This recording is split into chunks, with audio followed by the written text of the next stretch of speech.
Bismillahirrahmanirrahim. Assalamualaikum warahmatullahi wabarakatuh. Selamat pagi anak-anak. Apa kabar kalian hari ini? Semoga kalian semua sehat-sehat ya nak. Berjumpa lagi dengan Bu Nilam dalam pembelajaran tematik tema 4, subtema 1, muatan pembelajaran bahasa Indonesia. Pada kali ini kita akan membahas tentang kalimat syarat. Nah, sebelum kita masuk ke materi, Bu Nilam akan menyampaikan tujuan pembelajaran pada hari ini. Tujuan pembelajarannya adalah yang pertama, anak-anak mampu memahami kalimat saran dengan tepat. Yang kedua, anak-anak mampu membuat kalimat saran dengan tepat. Yang ketiga, anak-anak mampu memberikan saran terhadap sebuah permasalahan. Nah, anak-anak, kalian pasti sudah sangat sering bukan mendengar kata saran. Apa sih yang dimaksud dengan saran? Saran dapat diartikan sebagai suatu pendapat, usulan, anjuran yang diungkapkan dengan tujuan untuk meningkatkan atau memperbaiki sesuatu. Dan yang dimaksud dengan kalimat saran adalah kalimat yang berisi saran, pendapat, usulan, anjuran yang biasanya berbentuk solusi atau jalan keluar yang disampaikan kepada seseorang tentang suatu permasalahan. Nah, anak-anak, saran itu berbeda ya dengan kritik. Saran dan kritik perbedaannya adalah saran menyampaikan solusi atau jalan keluar, sedangkan kritik hanya menyampaikan atau memberitahu adanya kesalahan yang dimiliki oleh seseorang. Nah, hal-hal yang harus diperhatikan dalam membuat kalimat saran antara lain: yang pertama, mengetahui permasalahannya terlebih dahulu. Yang kedua, sampaikan saran dengan bahasa atau kalimat yang baik, sopan, dan santun. Yang ketiga, dapat ditambahkan dengan argumen atau alasan atau pendapat yang mudah dipahami. Dan yang terakhir, saran yang diberikan dengan tujuan untuk memperbaiki suatu permasalahan. Dalam menyampaikan saran, kita diperbolehkan untuk menyampaikan alasan yang mudah dipahami. Contohnya, Lani malas sekali membersihkan kamar sehingga kamarnya menjadi kotor. Nah, saran yang dapat kita berikan adalah yang pertama, harus diawali dengan kata saran. Kita pakai kata seharusnya, Lani rajin membersihkan kamar. Itu adalah kalimat saran dan alasannya adalah agar kamarnya menjadi bersih dan sehat. Kata-kata yang umum digunakan dalam membuat saran adalah yang pertama ada sebaiknya, seharusnya, hendaknya, menurutku, saya harap, lebih baik, saran saya, terakhir usul saya. Cara membuat kalimat saran adalah yang pertama, mengetahui kalimat yang menunjukkan masalah. Yang kedua, menulis saran dengan bahasa yang santun agar tidak menyakiti hati lawan bicara. Yang ketiga, setelah kata saran diberi tanda baca koma. Contoh ya nak, setelah kata harusnya, hendaknya itu diberi tanda. Dan yang terakhir, kalimat saran diakhiri oleh tanda baca titik.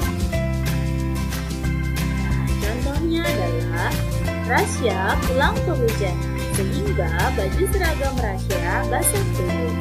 Saran yang dapat kita berikan bisa dua ya nak. Yang pertama, sebaiknya, Rasya segera pulang dan mandi agar tidak sakit, titik. Di sini kalian bisa lihat ada kata sebaiknya, kemudian koma, Rasya segera pulang dan mandi agar tidak sakit, titik. Yang kedua ada seharusnya, Rasya pulang setelah hujan reda agar bajunya tetap kering. Ini ada kata yang disertai dengan dalam ada contoh yang lainnya. Yang pertama, rok Dayu robek karena bermain lompat tali. Apa saran yang dapat diberikan? Yang pertama, seharusnya Dayu berganti celana saat ingin bermain lompat tali.